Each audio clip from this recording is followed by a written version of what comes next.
Olá, tudo bem? Meu nome é Wesley e estamos chegando no quinto vídeo da Maratona Full Cycle 2.0.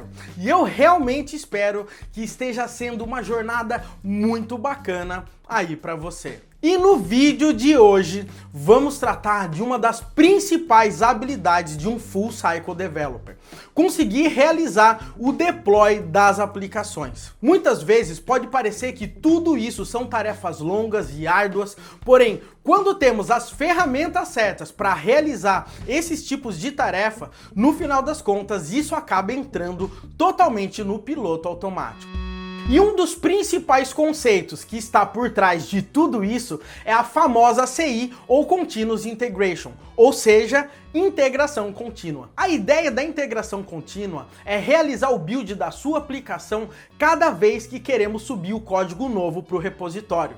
Isso significa que antes mesmo de darmos um merge em uma pull request, todo o código será baixado em um servidor, testado e, eventualmente, também ficará pronto para ir para a produção. Sem dúvidas, isso para um desenvolvedor vale ouro. Afinal de contas, já pensou fazer isso para cada commit? Agora você deve estar se perguntando, ok, ele realiza o build da aplicação, mas como que eu consigo colocar ela no ar? E esse é o ponto que temos a segunda etapa do processo, conhecida como CD ou Continuous Delivery.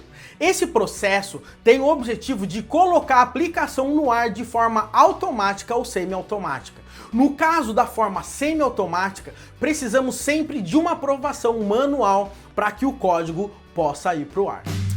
Hoje vou te dar uma visão um pouco mais aprofundada sobre CI e CD, incluindo os tipos mais comuns de deploy. Também eu vou te mostrar do início ao fim na prática como podemos trabalhar com CI e CD utilizando Docker e Kubernetes de forma totalmente automatizada. Nesse caso, você já deve ter imaginado o que faremos. Colocaremos os nossos microserviços no ar. E fique tranquilo se você nunca ouviu falar em alguns dos termos ou ferramentas que eu acabei de citar. Acredite, eu já tenho centenas de alunos em um curso de desenvolvimento de aplicações escaláveis com microserviços que não sabiam absolutamente nada disso e hoje já estão realizando todo esse processo. E por falar nisso, em breve a gente vai abrir matrículas. Fica ligado.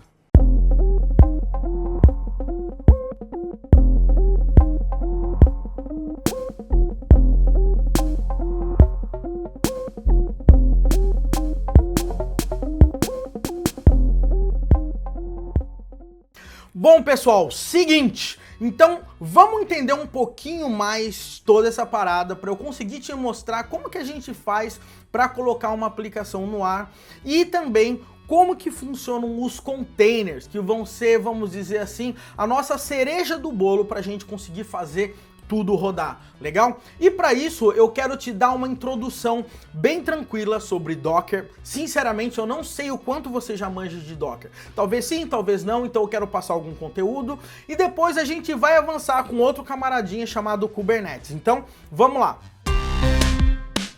Pessoal, seguinte, Docker, tá? O que é o Docker? Se você olhar esse peixão aqui, você vai ver que tem um peixão e tem uns containers ali em cima, tá? E é mais ou menos isso, pessoal. Pensa que a sua aplicação, ela vai estar flutuando ali em algo, tá? E esse algo aí é o Docker e a sua aplicação vai estar dentro de cada um desses containers, legal? Então o que são containers? Um container é um padrão de unidade de software que empacota código de todas as dependências de uma aplicação, fazendo que a mesma seja executada rapidamente de forma confiável de um ambiente computacional para o outro.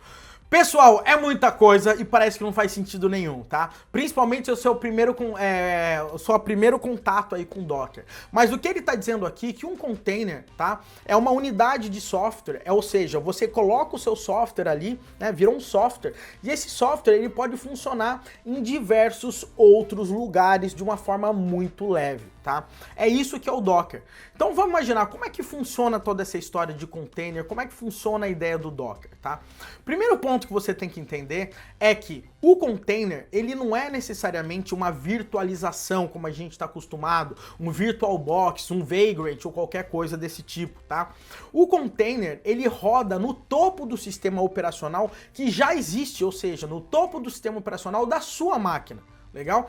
Ele tem alguns mecanismos para fazer com que ele consiga aproveitar a sua máquina para que ele consiga rodar de uma forma extremamente leve e não precise ficar baixando todo um sistema operacional para cada vez que ele vai trabalhar. Então, nesse nosso caso, o Docker é baseado em 3 pontos principais: namespaces, em cgroups e em file system. O que significa? Significa que cada container Docker que vai ter a sua aplicação rodando, tá? Ele na sua máquina ele vai ser um processo. Um simples processo, ou seja, um container rodando ele é um processo. Porém, a gente sabe que processos são coisas complicadas, porque com processos pode usar CPU, pode ter acesso à memória, pode ter acesso ao disco, e se o seu container sair esbarrando em tudo quanto é isso, ele pode fazer até um crash no seu sistema operacional.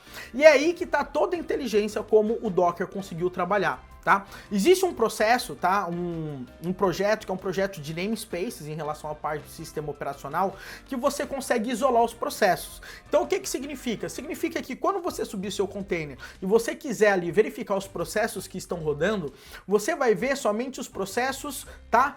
Do seu container e os processos gerados por ele. E você não vai ver os processos outros do seu sistema operacional, porque os namespaces ele gera como se fosse forks do mesmo processo, tá? E de subprocessos que você só consegue ver dentro daquela caixinha.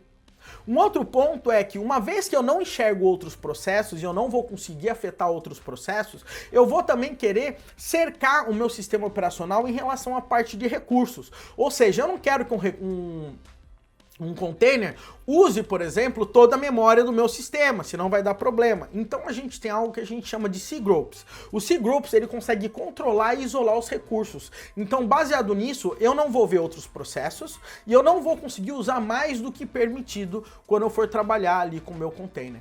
A cereja do bolo, necessariamente, é a parte de file system.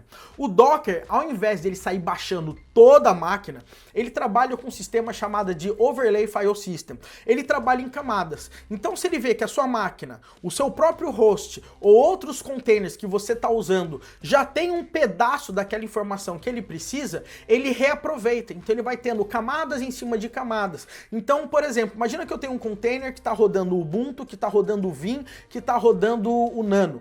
Se eu precisar rodar um container que tenha somente tal aplicação e eu preciso do Vim, eu não vou ter que baixar e instalar um Vim do zero, porque ele já está instalado ali no meu registro e eu só reaproveito. Então o Overlay File System ele trabalha com diferenças para ver o que você já tem e o que você vai ter que pegar de novo para você não sair baixando e duplicando tudo.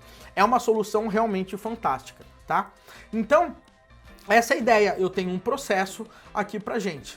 O que acontece então quando eu estou falando aqui no processo, tá? Todo processo, quando a gente vai gerar, ele vai ser gerado a partir de uma imagem Docker, tá? Então, todo container que é gerado a partir de uma imagem. Uma imagem é como se fosse um template que, baseado nela, você pega e sobe e bota para rodar um template. Vamos imaginar que na orientação a objetos, a imagem seria a classe e o container seria o objeto que você deu um new ali para gerar a classe, tá? Então, nesse caso, um ponto que você tem que saber é que o container ele é imutável, tá? A imagem é imutável. Quando eu gero uma imagem, ela não muda mais, tá? Eu posso criar uma outra imagem, fazer alterações e gerar uma nova, mas aquela imagem ela é imutável, ela não muda por nada. Porém, toda vez que você sobe um container baseado numa imagem, é gerada uma camadinha ali chamada de read-write, ou seja, às vezes você entra no container, você consegue gravar arquivos no container, você consegue visualizar arquivos no container, você consegue criar, mas isso aí está gerando numa camada ali dentro do seu container, porque a sua imagem não vai mudar. Essa que é a ideia. E o grande ponto é que se você matar esse container e subir ele de novo, você vai ver que todos aqueles dados que você escreveu, você perdeu. Porque o container, tá? Conforme você mexe nele, você não está alterando a imagem, porque a imagem é imutável. Legal? Então, para a gente gerar essas imagens, normalmente a gente baseia num Dockerfile. O Dockerfile, basicamente, é um arquivo que você fala a partir de qual imagem você quer gerar, quais comandos você quer rodar na hora que ele começar a executar o Dockerfile e qual porta você quer expor e qual comando você vai deixar funcionando aquela imagem quando o container rodar, tá? Então essa que é a ideia. Então a partir desse Dockerfile eu gero um build e eu gero uma imagem, tá? E é a partir dessa imagem que eu vou poder subir o meu container, legal? Essa que é a ideia. Então eu tenho o Dockerfile, tá? E toda vez que eu gerar essa imagem, eu tenho que guardar essa imagem em algum lugar para que quando eu precisar utilizá-la, eu consiga chamá-la. Então todas as vezes que eu gerar uma imagem, eu posso salvar essa imagem num Image Registry. A sua máquina, por padrão, tem um Image Registry, porém você não vai conseguir compartilhar essa imagem com outras pessoas. E é por isso que você tem sistemas e aplicações cloud de Image Registry, tá? Por exemplo, como o Docker Hub, que é o mais famoso. Você gera a sua imagem, sobe para lá e outras pessoas conseguem baixar e utilizar a imagem que você está utilizando, tá? Então essa é a ideia. Então toda vez que você precisar usar uma imagem, né, na hora que você for executar o Dockerfile, você coloca ali from image. Ali significa de qual imagem, a partir de qual imagem você vai criar a sua. Então ele faz um pull naquele Image Registry e baixa aquela imagem. Depois disso ele roda os comandos e etc. e ele gera as imagens para você. Essa é a ideia básica de Docker. Eu não tô aqui para ficar dando um curso, inclusive a gente tem muitos vídeos de Docker, basta você acessar o nosso canal. Eu tenho um guia rápido de Docker também na comunidade do Telegram, entra lá e baixa esse guia para você começar caso você não tenha experiência com Docker, legal? E agora eu quero falar sobre esse cara aqui, que ele é muito famoso, provavelmente você já deve ter ouvido falar, e muita gente tem medo dele, porque de fato ele tem muita opção e dependendo da situação ele consegue ficar bem complexo. Mas de forma geral a ideia dele é muito simples. O Kubernetes, ou Kubernetes, né, ou Kubernetes, como muita gente fala, o que ele faz no final das contas? Ele é um orquestrador de container. O que isso significa? Imagina que você tem uma aplicação com o seu container rodando e você bota no ar. Mas imagina que você está trabalhando ali numa empresa que trabalha com microserviços ou com muitas aplicações e você tem 100 containers no ar, 200, 300. Como que você vai gerenciar qual container caiu, qual que deu erro, qual que é o log? Se caiu, como que você vai subir? Tá? Então, para orquestrar e garantir que está tudo funcionando, você precisa de um orquestrador, tá? Um orquestrador que é bem famoso também chama Docker Swarm, tá? Mas o Kubernetes é o que a maioria do mercado está utilizando hoje. E o Kubernetes ele funciona da seguinte forma, né? O nome dele, né, a abreviação dele é K8. Tá? Mas qual a ideia dele? Ele surgiu no Google, ele é um orquestrador de container de alta performance, ele trabalha de forma distribuída através de clusters, ou seja, eu posso criar várias máquinas para criar o meu cluster Kubernetes, tá? E essas máquinas elas vão emprestar recursos computacionais para botar os containers rodando, legal? Ele é totalmente escalável, ele é flexível e confiável, ele tem uma documentação muito completa, tá? E muito muito cloud service está utilizando, como o GCP, o Google Cloud Platform, a Amazon, a Azure, até mesmo a DigitalOcean tem ali serviços para você conseguir trabalhar com o Kubernetes, legal? Como que funciona a ideia do Kubernetes? O Kubernetes funciona da seguinte forma, eu tenho um cluster, legal? E o cluster é um conjunto de máquinas, legal? Cada máquina a gente considera como um node. Cada máquina possui uma quantidade de vCPU e de memória, legal? Ou seja, quanto mais vCPU e mais memória eu tenho, mais poder computacional o meu cluster tem, legal? Agora o que acontece? Dentro de cada node que eu for subir o meu container ele roda num camaradinha chamado de pod. Pod é uma unidade do Kubernetes que possui um ou mais containers, e o pod representa os processos que estão rodando no cluster. Como assim? Vamos imaginar que eu quero subir a minha aplicação. Legal? Eu subo a minha aplicação, coloco ela no container e mando subir no Kubernetes. O Kubernetes não vai subir o meu container, ele vai subir um pod, tá? Que é uma unidade do Kubernetes. Eu vou mostrar para vocês mais na prática isso, tá? E esse pod tem o seu container rodando lá dentro. Essa que é a ideia principal. E o Kubernetes ele fica gerenciando esses pods. Se um pod caiu, ele cria outro pod ali para você. Então você pode ter quantos pods você quiser, enquanto a sua máquina, o seu cluster suporte o poder computacional, e o Kubernetes vai gerenciar tudo isso aí para você. Legal? E o grande ponto de tudo é que para eu botar esses pods no ar, eu preciso fazer algo que a gente chama de deployment, tá? O deployment, tá, é uma configuração, é uma forma imperativa de você falar para o Kubernetes fazer o seguinte com você, tá? Ele vai criar ali réplica sets. Ou seja, vamos imaginar aqui, somente para ficar mais fácil para você. Imagina que o meu B aqui é back-end e o F é front-end, então eu tenho 3 réplicas do meu back-end e 2 réplicas do meu front-end. Então, quando eu crio um deployment, eu falo assim, olha, eu quero 3 réplicas da minha aplicação back-end. E daí o que ele vai fazer aqui para mim? Ele vai criar 3 réplicas. Cada quadradinho desse azul é um pod que ele cria para mim. Legal? Depois eu vou mostrar para você como é que a gente configura tudo isso, é mais fácil do que você imagina, tá? E daí eu falo, eu quero 2 réplicas de front-end. Então ele vai criar mais 2 pods aqui para mim de front-end. A minha aplicação começou a crescer e eu preciso escalar. E ele fala assim, olha, você precisa de 3 réplicas de back-end e 3 réplicas de front-end. Então o que vai acontecer? Eu vou subir mais uma réplica de front-end e a parada vai estar rodando ali. Eu tenho 6 pods funcionando aqui no meu Kubernetes. Porém, o que acontece? A minha aplicação conseguiu escalar mais e eu preciso de 4 réplicas. E daí o que vai acontecer?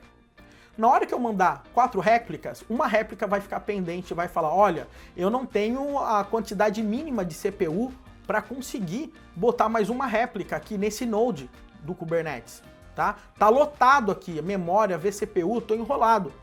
O que o Kubernetes vai fazer? Se ele perceber que a gente tem mais um node sobrando ali no cluster, ele vai simplesmente provisionar, tá? Esse outro pod nesse outro node. Então ele faz esse controle totalmente automático. Então dá para perceber que quantas mais máquinas conectadas no Kubernetes, mais espaço você tem para colocar ali os seus pods. Essa que é a ideia principal. Agora o que acontece? Uma coisa é você ter seu pod, o seu container rodando. Outra coisa é alguém conseguir acessar esse camarada para executar o que ele tem. Como que eu faço isso? Eu faço isso através de services, tá?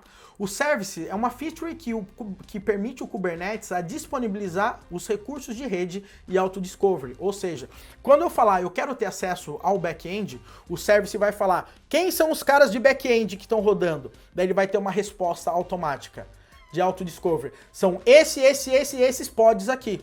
Beleza, então toda vez que alguém acessar esse meu service, ele vai mandar o acesso diretamente para aqueles pods. Se um pod caiu, ele tira esse pod da lista e vai mandar somente para os pods que estão ativos. Legal? Então o Kubernetes ele tem um serviço de auto-discovery. Legal? Então vamos imaginar, um container e um pod pode ter acesso a outro pod através de um service. Vamos imaginar que eu tenho 2 pods rodando. E esse pod precisa acessar esse para rodar algum microserviço. Se eu criei um service, o que eu faço? Eu falo assim, olha, eu quero chamar o service A. Então esse pod aqui chama o service A, que aponta para esse pod aqui, que é baseado nesse service. Legal? Então esse processo é muito interessante. Uma outra coisa que o pod dá é o acesso externo, tá? Então eu posso criar um service, tá? Que eu falo assim, olha, ele gera um load balancer para mim, toda vez que eu acessar esse load balancer, ele já me redireciona para o pod correto que está rodando. Legal? Esses services, normalmente, eles têm 3 categorias. O node port, o que isso significa? Você vai dar uma porta ali para o seu node do Kubernetes, e daí qualquer serviço, qualquer pod, qualquer chamada que for feita para aquela porta, vai ser redirecionada para aquele serviço que vai chamar um pod. Legal? A gente tem o cluster IP, que ele vai gerar um IP interno, e todas as vezes que você chamar esse IP, você vai cair nesse service. E você tem o load balancer, que ele gera um IP externo e todo mundo que acessar isso de fora acaba fazendo um ingresso ali no seu Kubernetes e vai ser redirecionado para aquele serviço e aquele serviço sabe quais são os pods que ele precisa rodar. Legal? Existem formas de você rodar o Kubernetes local na sua máquina utilizando um camarada que chama Minikube, tá? O Minikube, ele é um mini Kubernetes, tá? Simplificado para você conseguir testar e brincar bastante aí com o Kubernetes, legal? Ou seja, ele é uma ferramenta que possibilita rodar o Kubernetes de forma local, legal? Ele roda através de uma máquina virtual, ou seja, ele cria uma VirtualBox na sua máquina e instala o Kubernetes nessa máquina virtual. Ele não possui todos os recursos que um Kubernetes que você vai trabalhar em produção tem, mas dá para você fazer as principais configurações para você sair brincando e testando as paradas, legal? E depois, mais pra frente, a gente vai falar sobre esse cara aqui, sobre Service Mesh, sobre Istio Mas por hora, agora eu quero mostrar para vocês como que eu utilizei o Kubernetes para a gente conseguir fazer o deploy do nosso estudo de caso. E eu vou fazer o deploy na prática com você agora, beleza? Então, bora lá para minha máquina para a gente fazer esse deploy. Bom, pessoal, agora aqui vamos dar uma olhada. Esse aqui é o site do Kubernetes, é kubernetes.io. Tem várias formas de você começar. Uma forma que é com o Minikube, que eu já falei para você, dá para você trabalhar na sua máquina, eu recomendo que você tente, tá? E uma outra forma aqui é você fazer o setup do seu próprio cluster, legal? No nosso caso, a gente vai utilizar o Google Cloud Platform. Ele cuida de todo o processo de fazer o setup do cluster pra gente, e é isso que a gente vai fazer necessariamente agora para colocar a nossa aplicação no ar. Legal? Então, vamos fazer isso rapidamente aqui pra gente se ligar. Um momento, vamos lá. Eu vou clicar aqui em criar cluster, legal? Eu vou colocar o nome do meu cluster, eu vou chamar ele de Live Cluster aqui pra mim, legal? Eu vou escolher aqui por zona, aqui é o pool de nodes, quantos nodes eu quero, tá? Do meu Kubernetes, eu vou querer 3. Aqui tem a parte de automação, tem a parte de seleção de rede, tem a parte de segurança, se eu quiser autorizar algumas coisas, eu vou utilizar basicamente as informações aqui padrão que o GKE aqui tá dando aqui para mim, tá? Então eu vou clicar aqui em criar e agora vai demorar um pouquinho, legal? Enquanto essa parada demora um pouco até o cluster subir, eu quero te mostrar alguns pontos importantes aqui, tá?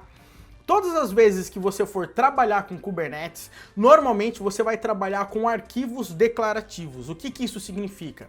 São arquivos que, baseado na configuração dele, você roda esse arquivo no Kubernetes e o Kubernetes realiza algumas ações para você e são baseadas nessas ações que a sua aplicação vai subir, legal? Então, por conta disso, eu vou fazer agora aqui com você de forma conjunta alguns pontos aqui. Esses caras aqui são as pastas que eu selecionei aqui para a gente trabalhar com o Kubernetes, legal? Cada pastinha dessa aqui tem alguns arquivos de configuração. Você vai ter acesso a todos esses arquivos também para você poder brincar. Você pode brincar para rodar local ou você pode brincar inclusive para rodar aqui no GKE, legal? Então, como é que funciona? Vamos começar por aqui para eu te dar um overview aqui em toda essa parada.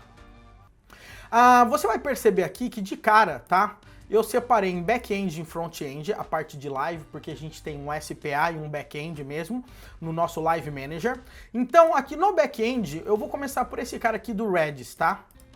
Eu quero que você entenda um pouco como é que esse cara funciona. Apesar de... E isso eu quero deixar muito claro para você, tá? Você nunca vai decorar esses arquivos, você nunca vai tentar digitar eles do zero. Normalmente você copia, cola e adapta porque você precisa. Eu não decorei isso nunca de forma alguma, porque se eu não trabalhar o tempo todo com isso, cada vez vai ficar mais difícil eu decorar. Então eu tenho esses arquivos, eu adapto, eu ajusto para os serviços que eu preciso. Mas eu quero passar alguns conceitos aqui que são importantes você entender aqui nesse caso, tá? Um ponto importante aqui que você tem que entender é que aqui sempre tem API version e baseado na API do Kubernetes ele tem recursos ou não, legal? Nesse nosso caso aqui, se você olhar, a gente tem um camarada chamado kind. Kind em inglês é tipo, legal? E é a partir dessa linha que é uma das linhas mais importantes de todo o processo aqui, porque ele vai falar qual é o tipo, tá, de propriedade que ele vai utilizar, do tipo de ação que ele vai criar ali no Kubernetes. E nesse caso aqui, type deployment, a gente vai falar que a gente vai fazer um deploy, legal? E o nome desse deployment vai se chamar live-redis, legal? E aqui eu criei um apelido, uma label para esse cara aqui chamado Redis, aqui também, tá? Esse seletor eu já vou mostrar aqui para que ele serve, tá? Eu vou falar que ele tem uma réplica, aqui eu posso escolher quantas réplicas. Se eu escolher 3 réplicas, ele vai subir 3 pods, por exemplo, aqui pra gente, tá? Esses templates, labels, app aqui, são coisas assim que vão te ajudar a identificar esse camarada pelo seu serviço em algumas outras partes na sua aplicação, tá? Não se preocupe com isso, como eu disse, galera, eu preciso que você entenda a ideia do negócio, eu não quero sair digitando porque não faz sentido, legal? E aqui tem alguns pontos mais importantes aqui, deixa eu até tirar isso aqui para não confundir, deixa eu deixar aqui, vai. tem problema. Aqui é a especificação aqui do meu deployment, e aqui é o ponto importante. Aqui eu vou falar quais são os containers que eu vou rodar nesse meu deployment. E aqui eu tô colocando o seguinte, o nome do meu container aqui vai ser master, e a minha imagem do meu container vai ser a imagem do Redis. Então ele vai lá no Docker Hub e vai baixar a imagem do Redis aqui para mim e vai deixar esse container disponibilizado para mim na porta 6379, que é a porta padrão do Redis. Se eu quisesse aqui nesse meu caso, tá, setar aqui esse camarada, só tem 100 megas de memória, tá, ou 1/10 aqui, né, 100 millicores aqui, né, que é o share de CPU que eu quero deixar para ele acessar e utilizar a CPU no meu cluster, eu colocaria aqui nessa parte de resource. Então, isso aqui que a gente acabou de ver é o deployment, tá? O outro ponto que a gente tem aqui e que é extremamente importante, perceba aqui que a gente tem kind, é o service. O service é o camarada que vai conseguir descobrir quais são os pods de Redis que eu estou rodando, legal? Então, por isso que é muito importante você ter o service. Eu não consigo acessar diretamente, tá, o meu deployment, os meus pods de Redis, se eu não tiver um serviço. Toda a comunicação é feita através de um serviço. Então eu estou criando aqui um serviço chamado Live Redis Node, Live Redis Service, legal? E aqui, se você perceber, tá, eu estou colocando aqui que esse serviço ele vai ficar disponível na porta 6379, tá? Então, tanto na entrada quanto de saída aqui, a porta que eu vou buscar é a 6379. E lembra que a gente tem aqui selector? Esse selector vai funcionar o seguinte, ele vai buscar de todos os pods que existem no Kubernetes, tá? Ele vai buscar todos os pods que tem no selector app Redis role master. E daí, esse camarada nesse deployment, no selector, ele tem app Redis aqui também pra gente, tá? Então ele vai achar aqui pra gente, app Redis role master aqui, então ele vai achar e vai conseguir associar, tá, esse serviço a esse deployment que vai gerar um pod aí pra gente. Como que a gente roda toda essa parada, Wesley? É bem simples. Uma vez que você instalou o Kubernetes, o cliente do Kubernetes, tá? Baixe e instale o cliente do Kubernetes. O cliente do Kubernetes é kubectl, legal? Para fazer isso, no próprio GKI aí do Google Cloud Platform, quando você baixar o GCP, o switch, né, para você configurar e poder usar o Google aí, o Google Cloud via command line, ele já vai instalar automaticamente para você, tá?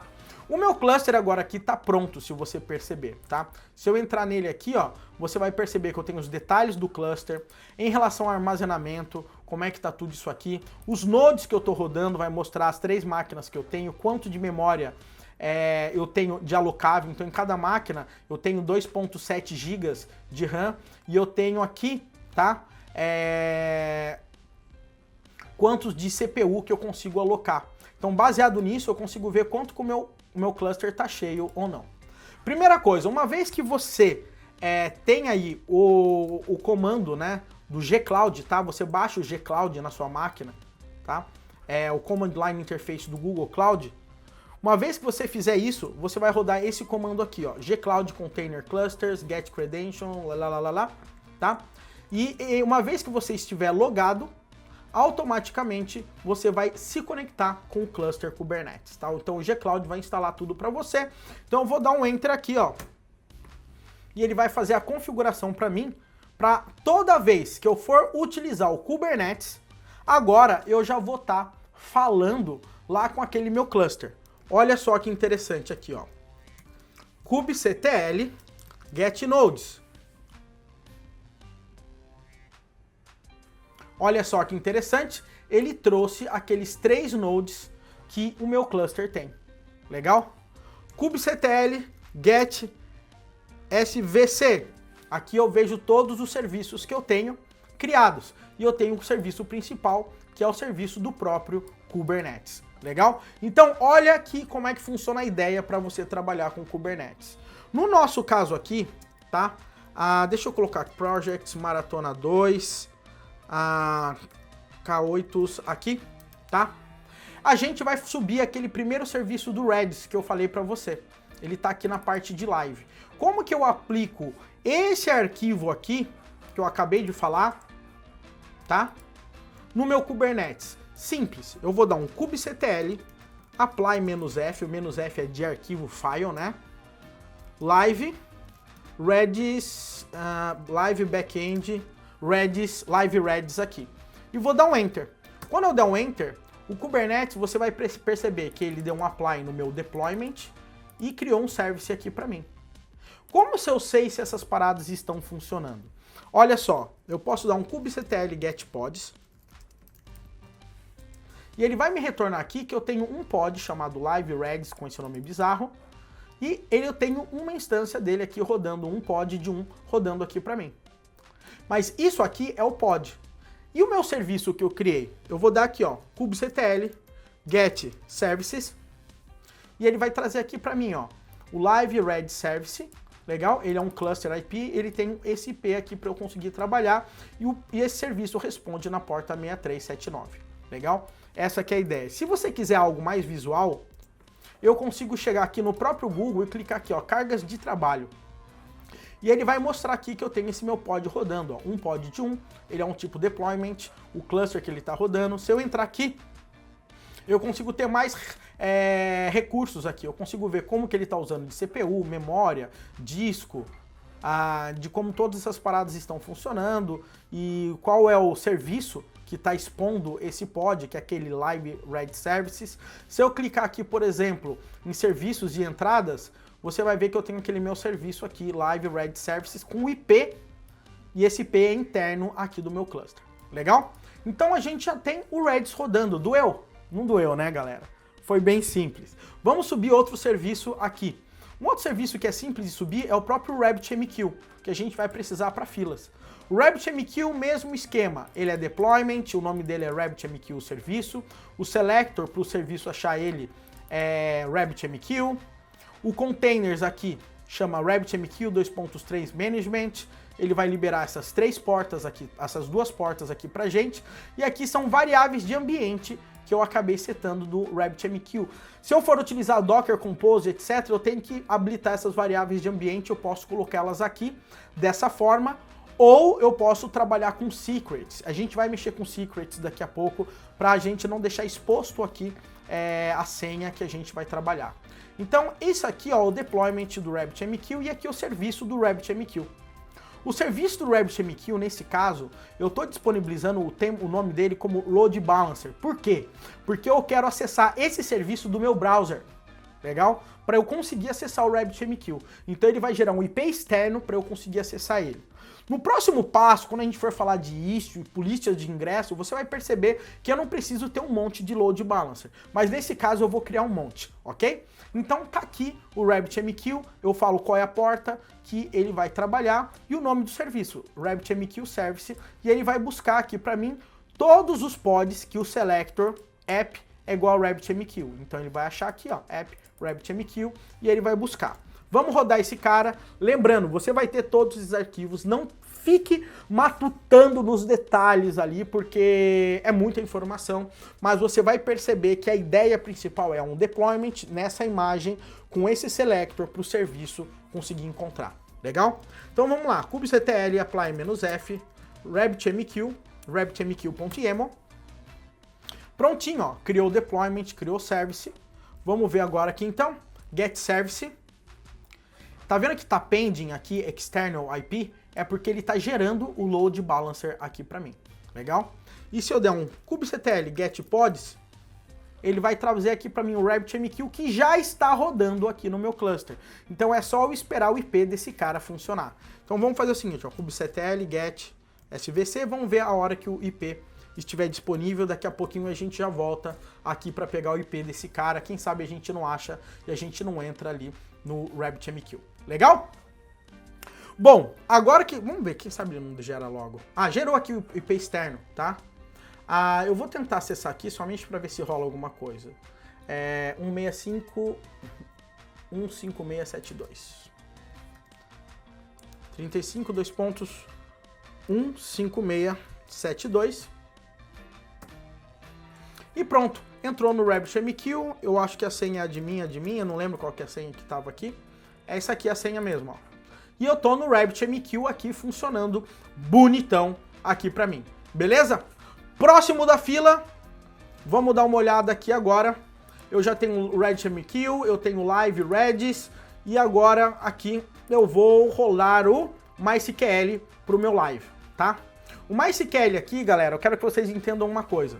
O MySQL, ele tem o deployment, legal? Mesmo esquema de todos, o container, a senha que ele vai utilizar, porém a senha, o root password do MySQL é uma senha secreta.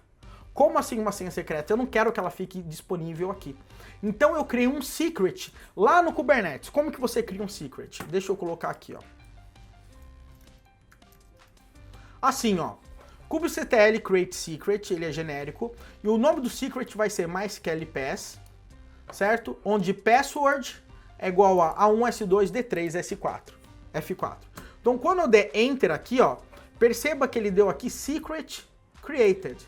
Se eu chegar agora aqui no Kubernetes e for aqui em configurações, você vai ver aqui, eu tenho aqui o meu MySQL pass do tipo secret.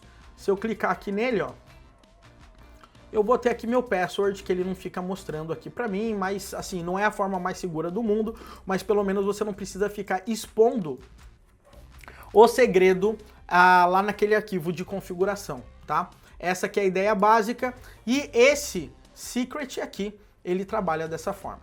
Agora tem alguma outra coisa no caso, o MySQL, tá? Ele tem que ter um local onde ele guarda os dados do banco de dados. Tá? E esse camarada não é no container, porque se uma hora o container cair, a gente perde todos os bancos, a gente perde todos os dados.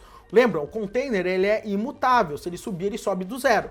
Então a gente vai criar algo que a gente chama Persistent Storage. O que que isso significa? Você cria tipo um storage físico lá no Google, e daí ele monta esse storage no seu container, legal? E para fazer isso, a gente vai trabalhar da seguinte forma. Olha só, se você perceber aqui, tá? Ele vai dar um mount num camarada aqui que chama MySQL Persistent Storage, apontando para a pasta onde o MySQL guarda as coisas. E esse Persistent Storage tá chamando esse cara aqui, que chama Persistent Volume Claim. E é aqui que a gente manda ele criar o volume. Olha só que interessante. Ó, o kind aqui, ó, é o Persistent Volume Claim. Eu dei um nome para ele que é Live MySQL PV Claim, é o Persistent Volume Claim, legal? Eu tô falando que eu posso gravar nele, e eu tô falando que ele tem 1 GB de espaço, o meu banco de dados, ou seja, esse espaço tem 1 GB de espaço. Então o que que eu tô fazendo? Eu tô montando esse camarada aqui nesse caminho aqui do MySQL. O que que vai acontecer? Quando eu subir o MySQL, tudo que for gravado nele vai ser gravado nesse volume. Se esse MySQL cair, não tem problema. Quando o outro subir, vai ser montado no mesmo volume e os dados vão estar todos lá. Legal? Essa que é a ideia. E o serviço do MySQL vai rodar na porta 3386, vai chamar Live MySQL Service aqui pra gente, tá? Então, galera, não se prendam os detalhes, se prendam as ideias. Eu tenho um deployment, eu estou montando o MySQL através desse Persistent Volume que eu acabei de criar, e aqui é o serviço que aponta para o MySQL. Vamos tacar o pau. kubectl apply -f. kubectl apply -f, o que mais? Como que é o nome do arquivo? K8 eu já tô, é live, backend, MySQL, live MySQL. Vou dar um enter. E aqui ele vai criar aqui pra gente o deployment, o volume, né, o persistent volume, e também vai criar o service aqui pra gente. Vamos ver se isso é verdade? Eu vou chegar a clicar aqui em armazenamento, e você vai ver aqui, ó, live MySQL PV Claim, tá? E ele dá aqui um bound, ou seja, ele está disponível aqui para mim esse volume. Esse volume está criado e agora esse volume vai ser montado lá para mim no meu pod. Legal? Se eu chegar aqui, ó, kubectl get pods, você vai ver aqui que eu já tenho meu live MySQL, ele está criando aqui para mim o container ainda, ó, container creating. Assim que ele criar, ele vai ficar aqui, ó, já está ready. Então agora eu já consigo acessar o MySQL. Agora tem uma coisa muito importante, esse MySQL ele tem que ter um banco de dados padrão para a gente utilizar o nosso Live Manager, legal? Se você chegar no nosso Live Manager, cadê aqui Live? Você vai ver que nos arquivos o .env dele, né, os arquivos de configuração, o Live Manager ele usa um banco de dados chamado Micro Live Generator, tá? Então o que que eu vou fazer? eu vou entrar naquele meu pod do MySQL, tá? Eu vou selecionar ele aqui. E eu vou dar assim, ó. kubectl, é como se eu estivesse rodando o Docker, mas eu estou usando o kubectl. exec-it bash. Ou seja, eu vou acessar esse pod, eu vou entrar nesse pod via bash. O it é para eu ter interativo, ou seja, para eu conseguir rodar comandos lá dentro. E agora eu entrei. Uma vez que eu entrei, eu vou entrar lá no banco de dados. Ó, mysql-root-p, a senha 1, S2, S3, F4, que a gente criou pelo secret. Eu vou pegar o nome do banco de dados, ó, microlive generation, e eu vou dar aqui, ó, create database microlive generator. Criei o banco de dados, vou sair daqui. E prontinho, tá resolvido essa parte do MySQL agora aqui pra gente. Legal? Agora, a gente tem o Redis, a gente tem o MySQL, o que que falta? Falta a gente subir o serviço. Legal? Como que a gente vai subir o serviço aqui? O Live. É esse cara aqui. O Live, basicamente, pessoal, a gente vai pegar todo o conteúdo dele, tá? E a gente vai gerar uma imagem com Docker. Docker build, tá? E a imagem desse Docker, e a gente vai subir essa imagem do Docker Hub, tá? Eu já fiz isso, somente para você saber, ó. Se eu colocar aqui, ó, Docker, como que é? hub.docker.com. Você vai ver aqui na Maratona 2, eu já tenho todos os meus serviços que eu subi aqui, ó. E você vai ver que eu tenho aqui, ó, Maratona Live 2, aqui, Maratona 2 Live. Esse cara aqui, basicamente, eu fui no código-fonte e dei um build e dei um push pra cá. Basicamente é isso que eu fiz. Eu peguei o Docker, rodei o build, subi pra cá, bonitinho. Agora, a grande diferença é que, uma vez que eu tenho o build aqui, no Kubernetes eu consigo fazer uma parada diferente. Como você deve saber, nesse microserviço a gente tem um arquivo .env. E o .env é que configura as variáveis de ambiente que vão ser utilizadas pelo sistema. Ao invés de eu querer buildar a imagem com todos os dados, senha e tudo mais, o que que eu faço? No Kubernetes, eu crio um arquivo, um config map, certo? Chamado .env. Coloco todas as variáveis de ambiente que eu preciso e daí, quando eu subir o meu serviço, ele vai injetar esse .env no meu container e vai substituir o que está lá. E daí o que que vai acontecer? O sistema vai ler dessa variável. Então eu fico com o .env totalmente gerenciável. E aqui basicamente é o .env que está lá na nossa aplicação do Live, né? Do Live Manager. Se você entrar nesse microserviço, você vai ver o mesmo .env. Mas tem algumas diferenças aqui pra gente, tá? Uma diferença aqui pra gente é que o host que a gente vai usar aqui, ó, é o Live MySQL Service. Por quê? Porque aqui é o serviço do MySQL que a gente acabou de subir. Lembra? Se eu chegar aqui, ó, no Live MySQL, ó, eu tenho Live MySQL Service, que é o nome desse serviço. Então, quando eu quiser que a minha live se conecte ao MySQL, o host é o nome desse meu serviço. Legal? E a mesma coisa para o Redis. Redis, Live Redis SQL Service. Legal? É Live Redis Service, tá? Ou seja, ele vai chamar o serviço do Kubernetes para acessar o Redis, tá? E aqui é o endereço que vai permitir, né, o Allo Origins para o streaming poder fazer acesso, tá, ao nosso serviço, tá? Depois a gente vai configurar o DNS disso aqui ainda, deixa assim por enquanto, legal? Então aqui tem a senha, o MySQL, o acesso e tudo mais. Vamos botar esse camarada para rodar para ver se funciona, tá? Basicamente é isso aqui, ó. É um deployment, o nome dele é Live.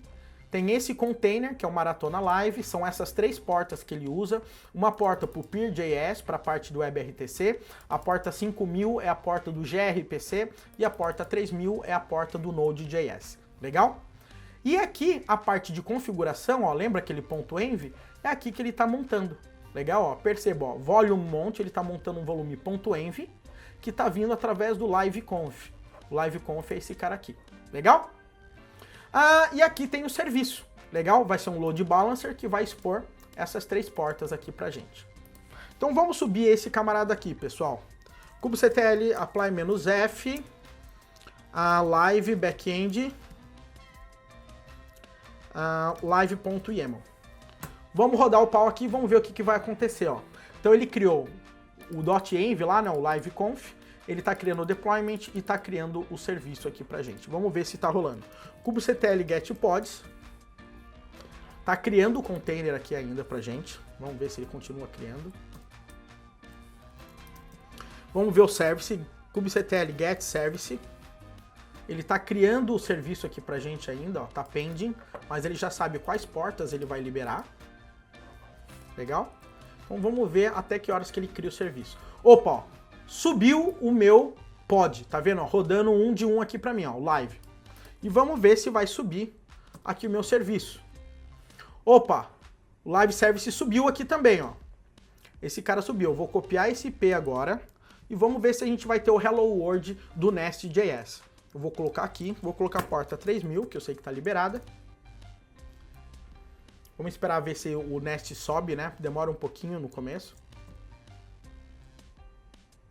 Se eu quiser, inclusive, pessoal, se você quiser ver logs ou qualquer coisa desse tipo, você acessa aqui pela primeira vez, tá? Ó. Você coloca kubectl logs e dá Enter. E coloca o nome do pod. Quando você fizer isso, ó, você vai ver ó, que o Nest.js subiu. Então esses são os logs que estão rodando naquele pod ali pra gente, tá? Vamos ver se ele vai rolar. Aqui, ó, Hello World. Então ele acessou aqui pra gente o Nest.js, todo bonitão, todo funcionando aqui pra gente. Legal? O que que a gente vai precisar fazer aqui no caso? Tá? O Nest.js ele vai usar o banco de dados MySQL e ele vai precisar rodar migrações, tá? Ele vai poder rodar migrations. Então, para isso, o que que a gente vai fazer? Eu tenho que rodar as migrações desse cara. Como que eu vou rodar? Eu vou entrar nesse container, tá? Então eu vou colocar assim, ó, kubectl exec-it. Opa, fiz besteira, pera aí. Kubectl get pods. Vou pegar o nome do meu pod, eu vou colocar assim, kubectl exec-it, vou colocar aqui, vou digitar bash, e eu vou entrar no meu pod lá do live, tá? É aqui que tem o meu Nest.js, se você perceber. E eu vou rodar o meu comando do type-orm para rodar as migrações, tá? Então se eu acessar aqui maratona.fullcycle e eu for nos desafios, aqui nos desafios ele dá uma dica para mim de como rodar esse comando, ó. Aqui, ó, npm run, type-orm. Aqui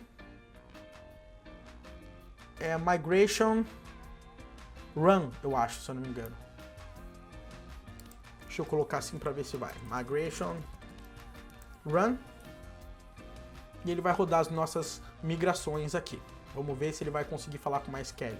Beleza, ó. Rodou as migrações e criou todo o nosso banco de dados. Então agora eu sei que tá rodando o meu back-end. Porém, o que que acontece? Esse microserviço, ele tem uma SPA e ele tem o back-end que a gente acabou de subir. O que a gente acabou de subir foi o back-end. A gente precisa subir agora a SPA desse cara. Então vamos subir a SPA desse cara. A SPA dele fica em, aqui ó, back-end, front-end, SPA. A SPA dele é a coisa mais simples do mundo. O container é maratona-live SPA latest na porta 80. Tá? E o serviço aqui também é um load balancer na porta 80 aqui pra gente. Esse aqui é bico de subir. Vamos lá então. kubectl apply-f e eu vou colocar aqui live/frontend live SPA. Vou dar enter. Lembrando, tá, pessoal, que eu já tenho esse container criado aqui porque eu já dei o build na minha máquina e fiz um push pro Docker Hub, tá? Então se você entrar aqui no Docker Hub, você vai ver que eu tenho Maratona 2 Live SPA, que é essa imagem aqui, tá? Bom, agora que eu já tenho essa imagem aqui rodando, vamos ver se subiu o meu pod. kubectl get pods e tá aqui rodando, ó, Live SPA pod rodando. Legal? E agora eu quero ver se o serviço está disponível. kubectl get svc. SPA tá pending aqui o meu IP. Vamos aguardar esse IP aqui subir. Vamos lá, vamos aguardar. Subiu aqui meu IP. Tá vendo? Ó? Esse cara aqui. Então agora eu vou chegar e vou fazer o seguinte. Eu vou acessar esse IP. E agora, acessando esse IP, ele tem que entrar na minha app React, legal? E fazer as chamadas no meu back-end que eu estava precisando. Essa aqui é a ideia. Deixa esse serviço se consolidar. O Kubernetes deve estar aquecendo os motores aí pela primeira vez. Inclusive, ele está disponível aqui na porta 80 aqui pra gente. É isso aí. Live SPA Service. Tem que rodar. Alguma hora ele tem que entrar. Aqui, ó. Apareceu aqui pra mim, tá? Então eu entrei aqui e agora, pessoal, o seguinte, eu posso tentar criar uma live, mas ela não vai ser criada, por quê? Porque a chamada que está sendo feito isso pro front-end nosso, tá? Eu estou utilizando um endereço de DNS chamado manager.live.fullcycle.com.br. Deixa eu te mostrar isso para você entender melhor. Live exemplo, vou colocar aqui. Vamos lá, aqui.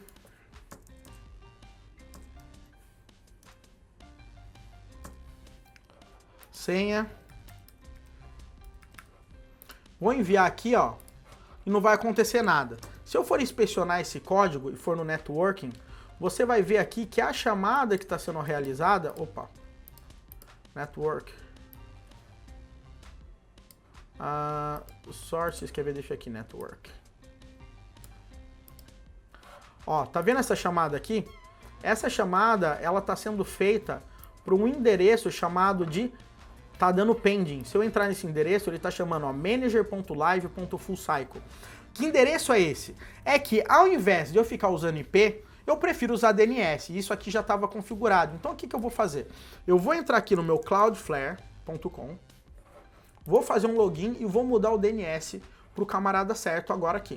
Então eu vou em fullcycle.com.br, vou em DNS aqui para mim, e tá vendo esse manager.live? Eu vou colocar o correto, que é o Live Manager nosso, tá? Então eu vou chegar aqui e vou dar um... Cadê o Live Manager? Live Service. Aqui, ó, Load Balancer. Eu vou colocar esse IP agora aqui, ó. Que tem a porta 3000. Então, ó, Live Manager, que é esse cara aqui. Vou atualizar. E agora eu vou torcer para que o Cloudflare aqui para mim, ele consiga, como que eu posso dizer? Fazer esse apontamento rapidamente aí pra gente, pra não ficar demorando essa propagação do DNS, tá? Vamos fazer um teste novamente aqui, vamos mandar uma requisição para ver se ele acha. Vou dar um enviar. Ainda, eu acho que o meu camarada não foi. É simples ver, né? É só colocar manager.live.fullcycle.br 2.3000. Ó, enquanto não tiver rolando isso aqui, quer dizer que o meu DNS ainda não propagou. Que esse é o nosso objetivo. Manager.live é esse cara aqui, o final 173 com o final 173 aqui para mim. Então vamos esperar esse cara propagar e a gente volta mais tarde nessa parte aqui, porque a gente tem ainda outros microserviços para a gente colocar para rodar. Legal? Então vamos para outro microserviço aqui, pessoal, enquanto a gente tem toda essa parada. Um outro microserviço que a gente precisa pôr para rodar urgente, tá? É um microserviço de streaming, tá? Esse microserviço de streaming, o que ele faz? Ele é uma SPA, tá? E ele é aquela sala que você entra para fazer a transmissão das lives, legal? Eu também já tenho a imagem Docker aqui dele que eu gerei, tá? E ele é muito simples. Eu simplesmente subo ele dessa forma aqui, tá? E ele tem um serviço que também é um load balancer, ele vai gerar um IP aqui para mim, tá? Ele é um serviço muito simples de subir, eu vou subir ele usando o Kubernetes. kubectl apply -f streaming.yaml e ele vai criar. Então eu vou dar aqui um kubectl get pods e ele está criando aqui esse meu container. Aí, tá criando. Ó, eu acho que rolou apontamento novo aqui agora, ó. Deu um hello world aqui, ó, com o manager. Vamos tentar rodar aqui essa parada. Vou colocar aqui. Prontinho, ó. Funcionou aqui pra gente, galera. Olha que maneiro.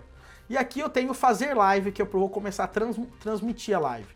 Mas se você for ver, o subdomínio aqui, ó, é live... Deixa eu clicar aqui, ó. O subdomínio é live.fullcycle. E esse live.fullcycle também tem que fazer configuração de DNS. Então o que eu vou fazer?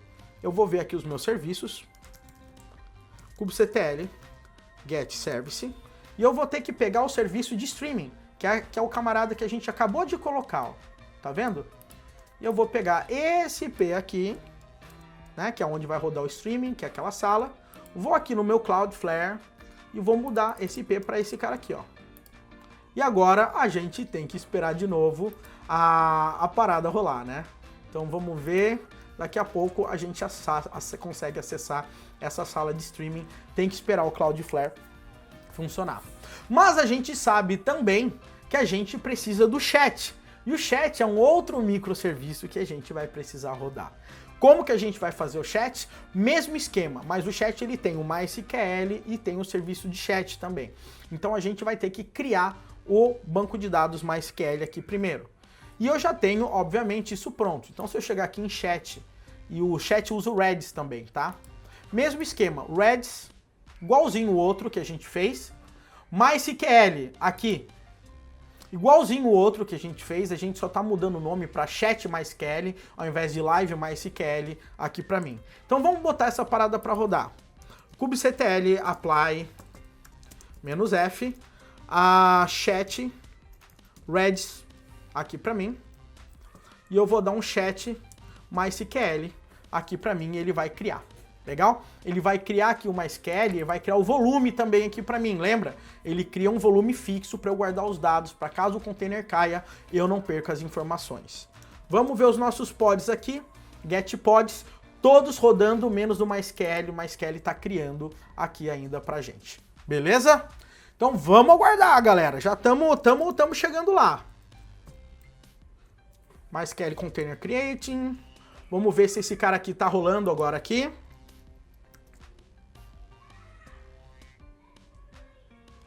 Vamos lá.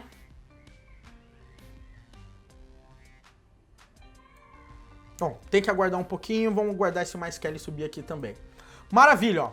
MySQL subiu, então eu tenho que criar o banco de dados, como eu fiz aquela vez.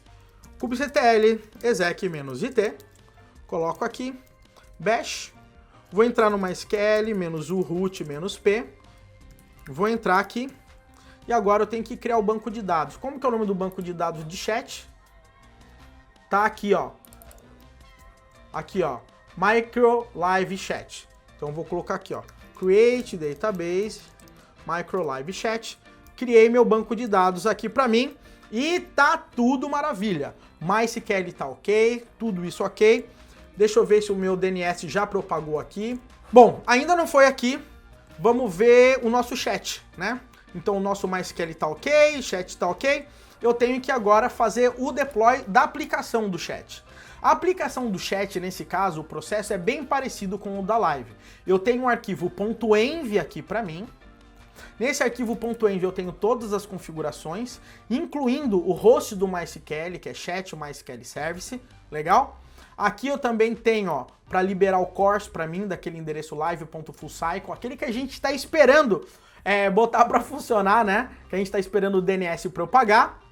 E aqui, o deployment, basicamente, que vai ser nessa imagem aqui, que já está no ar essa imagem. Se você olhar aqui, ó, cadê o Docker Hub? Cadê cadê o chat? Tá aqui, ó. Maratona 2 chat. Aqui pra gente, porta 3003, aqui, tudo funcionando. O .env, que é esse cara aqui que vai configurar todos os camaradas. E aqui o nome do serviço, Chat Service, vai ser um load balancer, ele vai gerar o IP pra gente. Então vamos botar esse cara para rodar. kubectl apply -f, chat.yaml. Vamos botar esse cara para subir, galera. Então, ó, config map, que o .env, aqui o deploy para subir o container e aqui para subir o serviço. Vamos ver como é que vai funcionar aqui a parada. Tá criando o container do chat. Lembrando, a gente vai ter que entrar nesse container e executar as migrations para ficar tudo certinho no processo, né? Ele tem que criar as tabelas do banco de dados, que nem a gente fez com o de live. O de live é muito parecido com o chat, nesse caso. Então vamos lá, kubectl exec -it, o nome desse camarada, bash aqui para mim. E agora eu vou rodar as migrations. As migrations estavam na minha documentaçãozinha aqui, né? É aqui e eu vou dar um run para ele rodar as minhas migrações aqui do chat e criar todas as tabelinhas que eu preciso para conseguir armazenar as mensagens. Tudo bonitinho. Ok. Agora eu vou dar um kubectl get svc e eu tenho um serviço do chat também aqui, ó. Cadê o serviço do chat? Chat Service Load Balancer, e ele tem esse IP aqui também para mim. Legal? Vou copiar esse IP E eu vou aqui também no Cloudflare, e aonde eu tenho chat.live, eu vou mudar para esse IP correto aqui para mim. Legal? Uma outra coisa que eu queria colocar é, esse cara aqui que a gente acessa nessa administração, ele também tem um DNS, que a gente pode chamar ele de admin.live, tá? Então eu já vou trocar esse cara aqui para ficar com todos os IPs corretos. Pessoal, somente para lembrar vocês, tá? Isso é muito importante. A gente está criando tanto IP e vários load balancer, porque nesse caso eu não estou criando ainda regras e políticas de ingresso, tá? Quando a gente for trabalhar com o Istio, o que vai acontecer? A gente vai criar uma única entrada e baseado nas URLs e tudo que a pessoa acessar, a gente vai mandar esses caras para os locais corretos com um load balancer. Lembrando, quantos mais load balancers você criar, mais caro fica o seu processo. Então a nossa ideia é criar um load balancer e esse cara, ele vai resolver para a gente toda a distribuição dos serviços e os pods ali pra gente. Mas por enquanto tá ok, funcionando assim. Agora a gente tem um outro serviço que a gente vai precisar subir, tá? Que é o serviço de bot. Como assim, Wesley? Um serviço de bot, é isso mesmo. A gente tem um robô que conforme a gente faz uma pergunta no chat, esse robô responde, legal? E esse robô, a gente chama de CodeBot, ele é um programa feito em Go, legal? E ele usa o Postgres como banco de dados. Então aqui eu tenho o YAML do banco de dados nosso aqui para o Postgres. A ideia é, a gente tem um arquivo de configuração que fala o usuário, a senha e tudo mais. A gente tem o volume persistente, mesmo esquema do MySQL, porque se o banco cair, a gente não perde os dados, legal? Ou seja, persistent volume, tá? E aqui é o config map, onde tem os dados de configuração do cara. E aqui aqui é onde a gente cria o volume, né? Nesse meu caso do Postgres, eu falei que ele tem 5 GB de espaço, tá? E o robô não precisa nada, ele tem meia dúzia de registros, galera. E aqui eu tenho o deployment, que é onde eu vou fazer o deploy do meu robô, legal? O meu deployment, aqui nesse meu caso, o que vai acontecer? Ele vai fazer o deployment do meu Postgres, legal? Então ele vai falar, olha, vai usar essa imagem do Postgres, essa vai ser a porta, e esse vai ser o volume que eu vou montar, tá? Para eu mapear esse volume com esse volume criado aqui para eu não perder, tá? Isso aqui já está configuradinho para você, basta você pegar e sair usando, tá, meu povo? Não se preocupe com isso, com os detalhes. Eu sou chato de ficar falando nisso, é porque a primeira vez que eu fiquei vendo Kubernetes e vi esses arquivos, me arrepiava e eu ficava com medo de falar, eu nunca vou aprender isso. Mas não é que você não aprende, você usa esses templates, edita, muda para o que você precisa para você sair utilizando. O importante é você entender a ideia. Que eu tenho um arquivo de configuração, onde eu vou usar ele para senha, para as variáveis de ambiente. Eu tenho aqui um volume, onde eu vou montar aqui também, para que, se eu fechar o meu banco de dados, né, eu não perca o conteúdo. E aqui o serviço do Postgres, que chamou de CodeBot Postgres aqui, e ele vai ficar disponível ali como uma node port. Então eu vou rodar aqui o Postgres aqui para mim. kubectl, apply-f, CodeBot Postgres aqui para mim, e agora eu espero subir o meu serviço de banco de dados, legal? Então ele subiu o servidor, o service do Postgres, ele fez o deployment do Postgres, ele criou o volume do Postgres, tá? E ele criou também aqui o arquivo de configuração para fazer a autenticação ali desse camarada, legal? O Postgres para subir sempre demora um pouquinho mais, deixa eu dar um get pods aqui pra gente, e a gente vai ver aqui CodeBot Postgres, tá? Container Creating aqui. A gente pode esperar um pouquinho ainda para esse camarada rodar. Enquanto esse cara roda aqui, o que eu quero fazer o deploy? Do meu CodeBot. Esse cara dá vontade de chorar de tão simples, porque ele é um programa em Go. E o programa em Go, o que ele precisa simplesmente para rodar? Um executável, tá? Então nesse nosso caso aqui, ó, a gente tem o arquivo, o .env de configuração desse programa em Go que ele usa para ler. Tá? Esse arquivo, inclusive, está no repositório do CodeBot, você vai perceber que eu só colei ele aí. Nesse arquivo tem as configurações do banco de dados, o nome do banco, tá? O password aqui, o nome do serviço que eu mudei para CodeBot Postgres, para conseguir falar com o serviço que a gente acabou de criar, aqui certinho pra gente. E agora aqui, eu vou falar simplesmente para ele fazer o deployment desse bot, né? Naquele endereço lá no Docker Hub, e que o arquivo .env de configuração dele vai ser montado na raiz. Para quê? para que ele utilize esse ponto .env aqui quando ele for subir. Essa aqui é a ideia. E depois a gente tem o serviço do bot, que nesse caso aqui vai ser um load balancer e não precisava ser inclusive, tá? Lembra, quando a gente for trabalhar com o Istio, a gente vai resolver todos esses problemas. Beleza? Então vamos botar esse robô para subir aqui nesse momento. Deixa eu só ver se o Postgres subiu. O Postgres está rodando. Deixa eu ver os logs dele. Cadê, ó? CodeBot Postgres. Vamos ver. kubectl, logs. E esse cara aqui tá falando que o database está pronto e aguardando para receber conexões. Então vamos subir. kubectl, apply -f, CodeBot. E agora eu vou dar aqui o codebot.yaml. E eu vou subir o meu robô. Vou dar um kubectl get pods para ver se o meu robô vai subir. Então ele está aqui, ó, container creating aqui para mim. Tá criando o próprio CodeBot, ele roda as migrations sozinhas, então eu não preciso entrar e mandar rodar um comando de migrations, você vai perceber. Vamos ver. Vamos aguardar esse cara subir. E enquanto esse cara sobe, vamos ver se os DNS alteraram, né? Que é isso aqui que a gente quer ver. Aqui, alterou o DNS, tá? Vamos ver, eu vou colocar aqui Wesley. Vou dar um Enter. Opa, galera, e aparentemente eu tô aqui transmitindo, ó.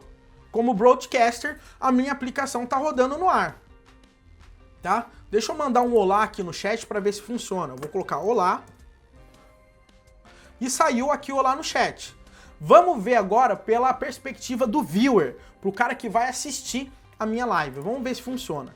A diferença do viewer e esse cara é só aqui o convite. Clique em convite, ele vai te chamar aquela outra janela. Vamos ver.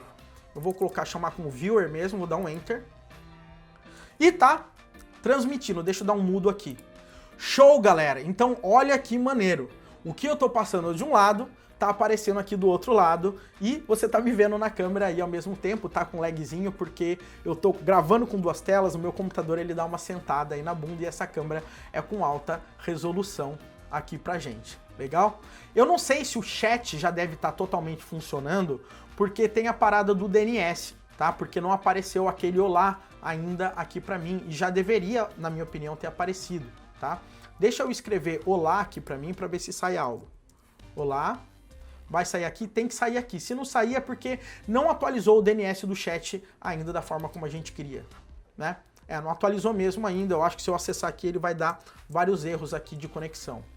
Vamos ver aqui, console, não deu erro. Vamos ver aqui. Não deu erro ainda. Eu acho que é só uma questão então agora aí de aguardar Tô escrevendo coisa aqui. Eu acho que é uma questão de aguardar só o DNS propagar para a parte do chat aí pra gente. Deixa eu ver também se o meu bot está funcionando. kubectl get pods.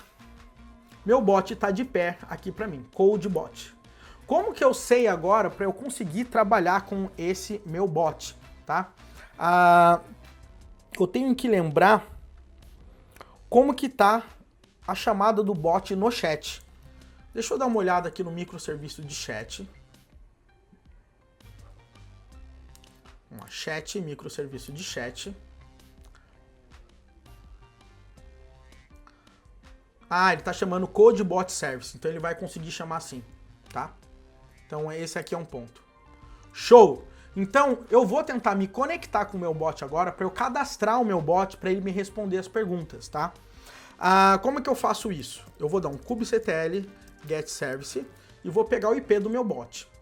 Cadê o IP do meu bot? Bot, CodeBot Service aqui.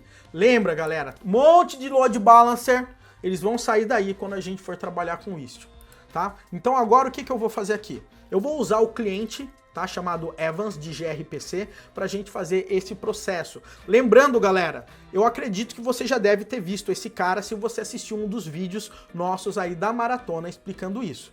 Basicamente, você digita Evans, que é uma aplicação que você baixa, tem um repositório do GitHub onde a gente explica isso. Daí eu vou colocar aqui -r, --host, vou colocar esse IP, -p, 50.051. Eu vou dar um Enter e conseguir acessar via gRPC o meu bot. E agora, ó, se eu colocar aqui service, e aqui bot service, legal? Se eu colocar aqui call agora, ó, ele vai estar aqui, create bot. Eu quero criar meu bot, eu vou chamar esse meu bot de code bot. Eu vou chamar a descrição dele nosso bot. O comando dele principal, se eu digitar olá, ele vai responder mundo. Se eu digitar maratona, ele vai responder full cycle. Se eu escrever o Wesley, ele vai responder o Williams. E tá bom, né? Eu acho que tá bom de comando, vou dar um Ctrl D, ele vai sair e criou o bot aqui no meu sistema. Então agora o meu bot, eu consigo trabalhar, o nome dele é /codebot. Eu não sei se o nosso chat ainda não tá funcionando por causa daquela parada do DNS, tá? Mas vamos ver se a parada do bot funciona aqui. Então eu vou digitar assim, ó, o nome do meu bot, que é codebot, e eu vou escrever olá. E se eu escrever olá em teste, ele deveria responder mundo para mim. Se não responder, é porque a gente tem a parada do DNS não funcionando. Olá. Ele ainda não respondeu, então o que eu vou fazer? Eu vou aguardar um pouco pro DNS do camarada do nosso chat voltar a funcionar, e daí eu volto em seguida aqui com você. Beleza? Vamos aguardar.